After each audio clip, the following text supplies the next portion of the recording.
Good morning! So for today's video, ipapakita ko po sa inyo yung lugar kung saan po ako lumaki. So hayaan nyo pong ipakita ko sa inyo ang isla namin. Dito po ako lumaki sa Sibale, Romblon. Yes po, taga Romblon po ako. So papunta po kami ngayon dun sa bayan kung saan dadalawin namin ng papa namin. Sa inyo pong kaalaman, ang sementeryo po namin ay malapit sa may bayan. Hindi naman totally sa may bayan, pero sa kalapit na barangay, malapit sa pinag-aralan ko po ng high school. So, habang papunta po kami, so nakikita nyo naman po, ito po yung daanan, papuntang bayan. Pero, nung 2000, nung ako ay high school po, hindi po ganyan yung daanan dito. Napakakitid po. Nakikita po nyo po yung maliit na daanan na yan. Yan po yung dinadaanan namin. Nag-improve lang po siya.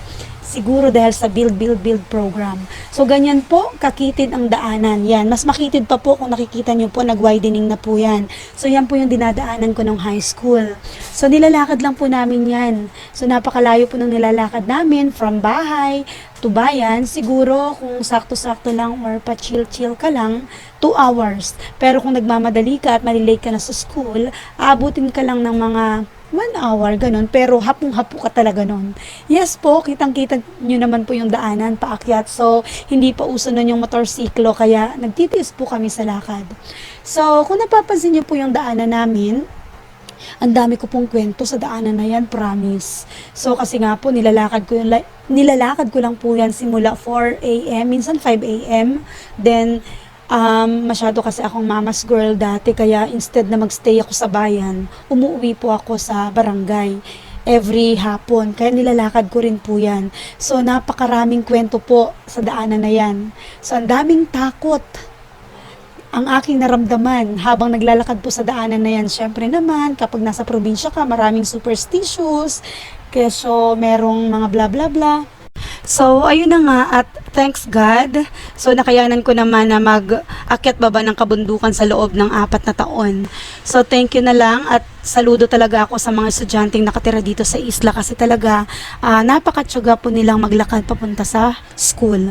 Unlike dito sa Manila, may service na sila, talagang gate to gate na. Minsan, tamad na tamad pa silang aral. Kaya nga sabi ko lagi, napakaswerte nila kasi lahat ng kailangan nila ay binibigay sa kanila. So kung napapansin niyo po itong daanan na to, talagang roller coaster. Nandito na po talaga tayo sa lugar kung saan dito po talaga ako takot na takot. Promise, itong dinadaanan natin na to, yung may mga langka na yan, may tulay na yan, takot na takot po ako dyan. Grabe. Kasi po, sobrang dilim po dyan. Talagang halos wala kang masyadong nakikita. Kapag naglalakad ka mag-isa, yung nararamdaman mo yung tenga mo na parang lumalaki. Naku, kung binabalik-balikan ko yung alaala na yun, parang talagang hindi ko mawari. So kapag nakarating naman ako dito sa pwesto na to na medyo maliwanag, parang nare-relieve naman ako. Kung titingnan niyo yung kalsada, akala mo one way pero two way po yan. Kailangan lang talagang magbigayan ng isa't isa. So ayan, tapos na tayo sa kalsadang paakyat, palusong naman tayo kasi hindi naman totally paakyat yan kasi yung bayan nasa kabilang bundok. So ang ginagawa natin, aakyat tayo, tapos bababa. Nandito na tayo sa pababa, which is sa napakahirap na lugar. Yes po, napakahirap po talaga dito, lalo na po sa ganitong kalagayan na kalsada, napakahirap po lalong-lalo na kapag pababa. So, todo preno ang driver. Kaya, shout out sa aming driver na si Jonas. Napakagaling. Kayang-kaya niyang i-maniobra to. Ini-imagine na lang namin na nasa roller coaster kami. Yes, ayan. Malapit na po tayo sa bayan. Mga 15 minutes na lang or 5 minutes. Depende na lang sa bilis ni Jonas. So, ito na. Ayan, nakikita ko na po ang maliit na burol kung saan po tayo pupunta. Sa maliit na burol po na yun, doon po na matatagpuan ang sementeryo. Meron pong 9 barangay sa aming isla at lahat po ng namamatay, doon po sa burol na yun, inililibing. So, isa lang po yung sementeryo namin. May bago, may luma, pero magkatabi lang po, same location. Kung napapansin niyo po, unti-unti na pong lumalapad ang kalsada na ating dinadaanan kasi malapit na po talaga tayo sa bayan. So, nung high school, ganyan na po talaga yan kalapad. So, natutuwa naman ako kung nakita niyo naman sa first, second ng ating video na ongoing na po yung pagpapalapad ng ating kalsada. So, soon or sooner, baka madaanan na to ng kotse. So, pababa na tayo, papunta na tayo sa bayan. So, nakikita ko na po ang bayan.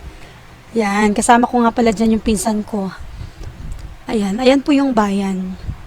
Ayan, konting trivia lang po para sa mga nanonood. Ang bayan po, kapag nasa probinsya po namin, ang tawag po namin sa bayan ay Banwa. O, di ba? Banwa. So, nandito na po tayo sa Banwa. Paakit na po tayo kung saan po papunta na po tayo ng sementeryo at doon po sa school na pinag-aralan ko po ng high school. Nakikita nyo po yan. May kalsada po pababa. Yung kalsada po na yun, papunta po yung simbahan, papunta rin po yun ng plaza, papunta rin po yun ng munisipyo. So, eto po, meron din pong nahirapan po ang ating motor kasi talagang medyo slope dito. Yung may stairs po, papunta po yung sementeryo. Since po na nakamotor tayo, dito po tayo dadaan sa may school. Madadaanan po natin ang Poblacion Elementary School. Madadaanan din po natin ang Sibali Academy kung saan doon po ako nag-high school. So napakaganda ng spot na yun, no? Kitang-kita yung buong bayan. So eto na, nandito na po tayo sa aking alma mater, sa left side po. Yan po yung Sibali Academy, dyan po ako nag-aral. So sabi ko nga, malapit yung sementeryo kung saan po ako nag-aral. Then, kakanan po tayo, ito na po yung sementeryo. So napakalaki na talaga ng pagbabago dito. Before, hindi pa to ganito eh. Before, nakakatakot pa po dito kasi talagang napakakitid po ng daanan, madamo, kugon ba. So ngayon, napakalaki na ng improvement. Hindi ka na matatakot pumunta sa sementeryo kahit mag-isa. Unlike dati talaga, oh my God. Naalala ko pa, dyan kami nagde-training ng CAT. Di ba? Naalala nyo ba, nung high school kayo, meron kayong CAT. Dito kami dinadala para sa training. So, ayan na nga, hanggang dito na lang yung motorsiklo. Ayan, bumalik na si Jonas. Susundin na lang kami later. Maglalakad na lang kami hanggang dun mismo sa sementeryo. Tama kami ngayon. Hindi nga kami nakapagdala ng kandila eh.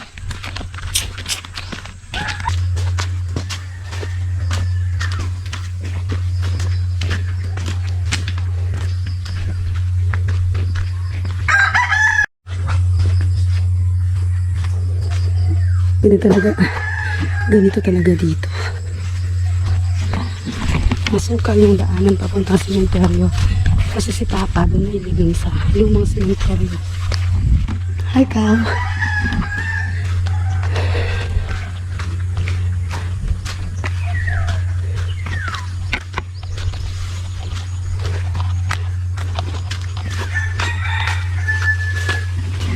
Dalawa lang kami.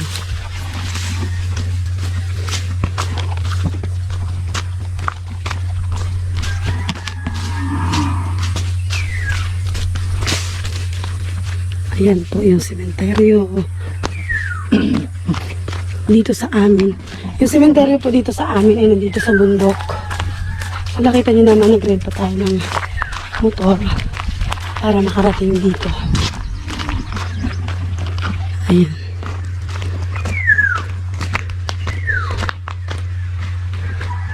Oh my God, umuulan. May kisilong muna kami sa inyo. Halika na, halika na. Halika na. Saan ba dito yung kay Papa?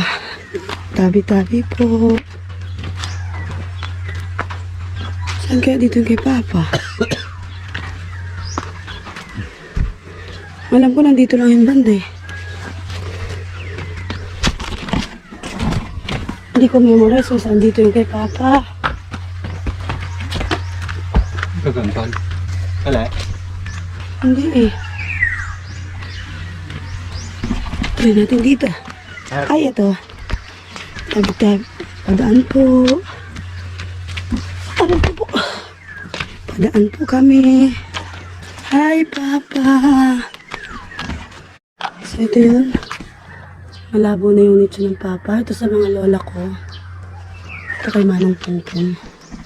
So, tingnan nyo yung cemetery dito. Yan. Ayun yung dagat. Lumang cemetery na to, di ba? Ayan. Baba. Alay lang kami dyan kay Papa. Umuulan pa. So, ito na nga, pauwi na kami at daanan natin yung bagong kalsada na ginagawa. Yung kalsada. Ang lugar. Ito pala guys yung kadugtong ng kalsada. Yun sa amin. Ayan o. Yan. So ayan, from sementeryo, naglakad tayo pababa. So nakikita nyo naman yung simbahan. Bababa po tayo dun sa may port. So meron po kaming port, tinatawag nilang Port of Japan. Di ko alam kung bakit tinatawag nilang Port of Japan. Siguro dahil Japan ang nag-finance. Wish ko lang na sana kapag natapos yung kalsada, magkaroon kami ng isang port na kayang-kayang daanan ng mga sasakyan or kayang-kayang pasukin ng mga barko.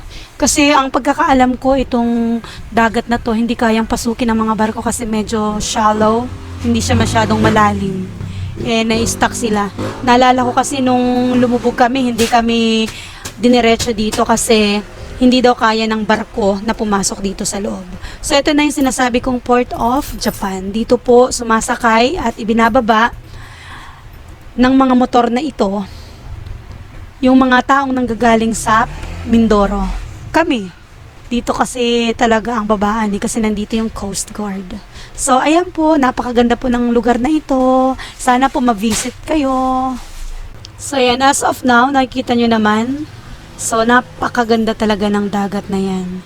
So, dati, medyo nahuhuli pa kami. Hindi pa masyadong civilized ang lugar na to ngayon. Nakikita nyo po, meron na pong signal dito. Nakakapag-internet na po yung mga tao dito. Unlike before, talagang walang ka-signal-signal. So, dito sa lugar na to, napakaganda po. Ayan, parang napakagandang pagtayuan ng mga recreational activities, water recreational activities like banana boat, para naman pang hikayat sa mga tourist na gustong pumunta dito. 'Di ba? Napakaganda yung place na yan for recreational activities like banana boat, kayaking or yung pagkakayak. Sana may mag-sponsor o sana maisipan nila na magkaroon ng ganun dyan. 'Di ba? Ayan, napakaganda. Ang dami pang isda. Ayun, napakaraming isda pero hindi ko lang kilala kung anong isda 'yan. Basta napakaganda dyan, lalong-lalo na pag, like for example, high tide. Hindi nyo po alam, yung tubig dyan talagang umaapaw hanggang plaza. Nakita ko po yan sa classmate ko nung pinost niya dati na yung tubig dito ay umaapaw at umaabot hanggang plaza. So, ayan na nga, hanggang dito na lang at medyo tanghali na rin. Hinihintay na lang namin yung aming service. Ito na nga, nandito na nga, pauwi na kami. Going back na kami sa aming baryo. Ayan nga po pala ang aming munisipyo. So, nakakamiss, no? Yung mga high school life. Ito, dito lang kami. So, ito yung bayan. Yan yung nakita natin kanina sa baba. So, nasa taas tayo kanina, di ba? Doon sa may sementeryo. So, madadaanan ulit natin yung dinaanan natin kanina. Sa totoo lang, may isa pa namang daanan nandun sa may San Vicente, pero mas shortcut dito. So, ayan na nga, pauwi na kami. Ayan, going back na. So, syempre, struggle is real na naman kung kanina paakyat ito. Ngayon naman, palusong naman tayo kapag pauwi na tayo ng barangay. So, kanina, di ba, dinaanan natin to paakyat, yung may nasalubong tayong motor. Ngayon naman, palusong tayo. So, tulad nga ng sinabi ko, isa sa pinakamahirap kapag nagdadrive ay ang palusong kasi talagang todo preno ka dyan. Diba? Nga pala, iba na po yung driver namin ngayon kasi si Jonas ay busy. Kaya ibang driver na lang po yung nasakyan po namin pabalik. So, eto na nga, nandito na tayo sa Barangay Masudsod. Eto, ayun, yung aming elementary school. Ayan, nadaanan ko yung aking mga kabarangay. Ayan. Eto yung tulay na favorite spot naming paliguan nung ako ay bata pa. At ito na yung daanan papunta sa amin. So, dito ako umiigib. Dito, ganyan po kalayo ang nilalakad ko para po ako magigib ng tubig kasi hindi po uso dito ang faucet. Yan. So, nandito na tayo. Welcome to Barangay Masudsod sa Pampalay. Yun lang. Bye-bye!